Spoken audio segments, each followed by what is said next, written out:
everyone, I'm Gabby. Welcome back to my channel and to another gardening video. As I am filming this, it is almost spring, and spring means it is the start of the gardening season, so I'm super excited. However, we're not gonna go outside just yet, since as I'm filming this, it is actually snowing.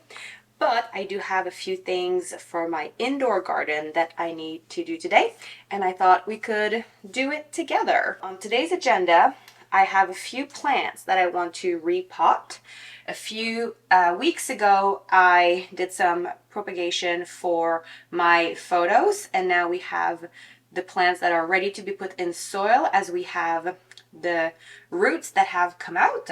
So we're going to put them in soil, and I also have this beautiful plant here that is thriving, but that is becoming a little too big for its pot, so we're just going to switch it up a little bit. And then once that's all done, I also want to give you a little update on my hydroponic garden that I set up a few months ago. So I did a video specifically on that, how I set it all up and what it looks like. So if you haven't seen that, make sure to go check it out. And today I'll give you a 3 months update. So I'm all set up right now in my makeshift garden center, which is my kitchen.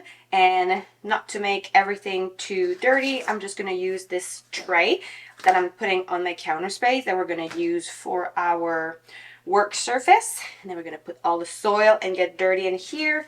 I got some gloves to protect my hands. I have my pots that are all ready. Actually, I still need to decide on the size of everything, but we'll do all of that together. And I have a fresh bag of potting mix. So I have two new decorative pots that I really want to use. I think they're so pretty, but in them I like to have, if possible, just a clear container, well, not a clear container, but a plastic containers with holes in them. And then I'm just going to put it in. I feel like it works a little bit better just for the drainage of everything. So I think for this one, I'm going to use this one. The size fits pretty well. And then for this one here, we'll just go with this, and this actually fits perfectly. Awesome. So we're gonna work with these, and for this one I'm gonna put a photos in this decorative pot, but I don't have a plastic container that is small enough to fit in here. So when that's the case, and that's the case currently, it's just soil directly in the plant. I have rocks at the bottom, so it just helps a little bit for the water to, if it goes at the bottom, and then the roots can kind of go through the rocks to get the water. And seeing how well this plant is doing, I feel like this system is not too bad. So actually, to free this pot, we're gonna start with repotting this plant here. So I'm gonna put everything into their pots, and then I'll talk to you right after.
potting is now complete. It all went really well. I also finished up with watering them generously, and I added a little bit of plant food just to give them a little extra boost. This one actually had 2 roots, so I did try to put both sets of roots in it, which makes it look a little bit funny right now, but I'm thinking if it has 2 roots, maybe it's going to be able to be a bit stronger, and you know, it's going to find its way around the pot, and it's going to be able afterwards to just, you know, do what photos do and be pretty. So I'm super happy. I think this is just so cute. The combination of the blue with this one is already like dangling a little bit. So cute. And I think this one is going to be very happy to now have a little bit more space to grow. For now, I'm just going to tidy up a little bit, and then I'll tell you all about my hydroponic garden experience.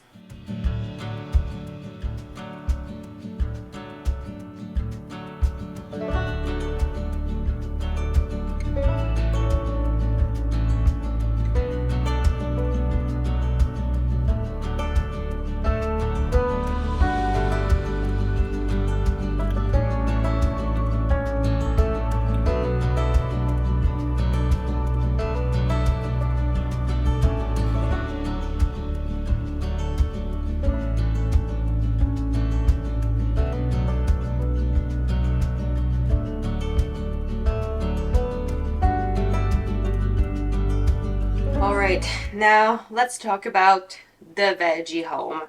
I did plug it in just so you can see again what it looks like with the light on, but we're going to turn it off in just a second because it's pretty bad lighting for the camera.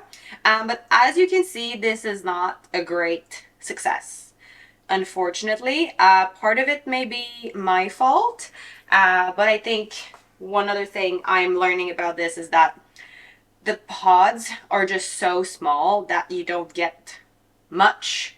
You don't get much produce. You don't get much herbs. So it's hard to like actually make something, like actually pick enough lettuce to make a salad or something like this. So I think I was more excited about this than how excited I am now, if that makes any sense. It was still really fun to play with, but I think if I would do it again, I would do a few things differently.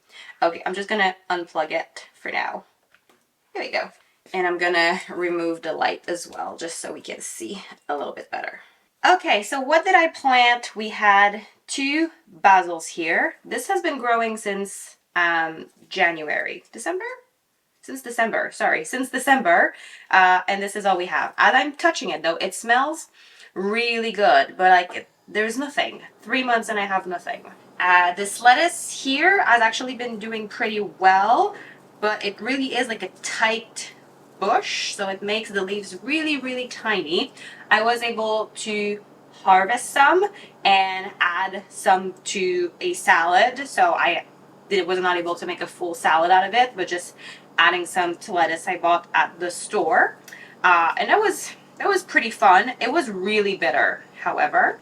This was rocket, and this, I've grown rocket outside before, and this always happens. It just grows so quickly, and I don't harvest it quickly enough, so then it grows into flowers. And actually this one I had to chop it off before, but I'm going to insert a clip now of what it looked like a few weeks ago. So it really grew really tall, and it had pretty flowers, and I was actually quite enjoying the flowering bit, and I was seeing it kind of as a science experiment, seeing how tall these flowers were able to grow. But then again, like I said, I didn't harvest it quickly enough, but there wasn't much to harvest ever. So not a success on the rocket. Here we have the pak choi. That, again, not a big success. I really enjoyed having the flowers more than I enjoyed having the vegetables. And again, like a science experiment, wondering how tall it was going to grow, because this one also grew really tall. And the flowers smell really good. But they also made a mess. Like, you would touch it and like they would just crumble. So not a big success in any way. I would not have eaten pak choi, so that's on me for growing that. I'm gonna turn it around so you can see a little bit better. Here we have kale, which is actually a pretty successful growing. There's loads of it. Right now it's more of like a baby kale, but I think if I let it grow, it's gonna give me even more leaves. So this one is actually working pretty well. But even then, in like 3 months, this is all I have. Maybe these were just my expectations. I feel like when I garden outside in the summer, in 3 months, I can actually harvest a full plant. Which again, they're outside, it's warmer, so I think maybe my expectations were not right. But still, kale worked well. I'll give it that. This is dill. This also worked well. It smells really, really good. It grew tall. For some reason, it's a bit yellow. Not sure why, but I don't really eat dill. So here it is, and I could harvest it, but I don't because I don't really eat it. So maybe I wouldn't do the dill again. Verdict on this: I'm glad it wasn't too expensive because I don't think it really brought me what I thought it would. However, fun little thing to have in the winter when you can't garden outside if you live in Canada, like me. So I think I'm gonna keep it, but I would probably plant different things. And because I like the flowers so much, I would actually, I think, prefer it as a flower box.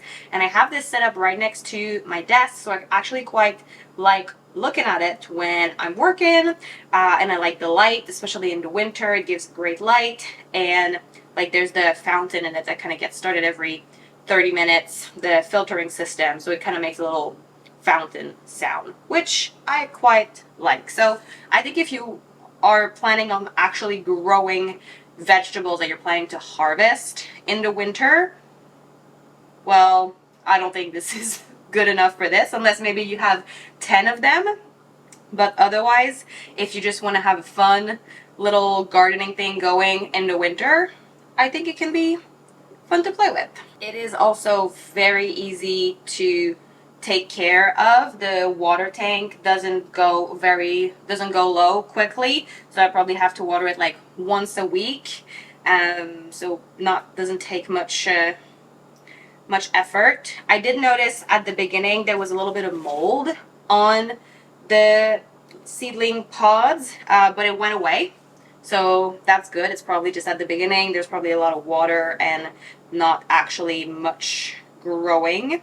So I'm glad it went away. And now, speaking of gardening season, I want to give you a little sneak peek of what the garden is going to look like this summer.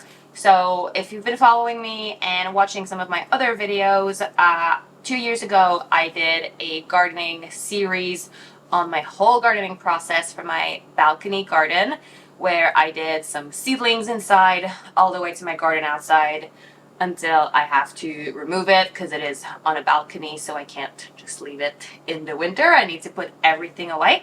And I'm gonna do the same thing this summer, so I'm gonna do another gardening series. I'm not gonna be doing seedlings, however, just because of timing. It's not gonna work really well this spring in my schedule, but I still bought some seeds. I'm just gonna plant them directly outside. So just to give you a little sneak peek of what's going to be in my garden this summer, I'm planning on planting loads of flowers. I'm having this like flower obsession right now. I just love them. So we're going to have some zinnia, some alyssum, cosmos, some nasturtium. Whew, these are hard ones. We're going to do as well some wildflowers. These I'm the most excited about, especially there are some specifically for butterflies. And then we are also going to have, this is just like a mix of old-fashioned flower garden. And I also picked up some seeds of mesclun lettuce. I do find that these work better when I don't do seedlings. The very first year I had a garden, I started seedlings for lettuce, and I found that, I don't know, it just didn't work that well. So just directly in the soil is good enough since this grows so quickly.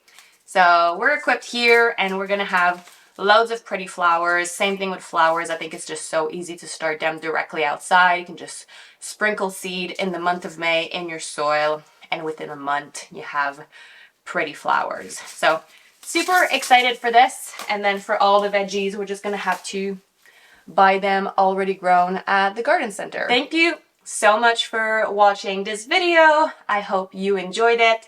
This really made me feel so good and so excited for spring and for summer.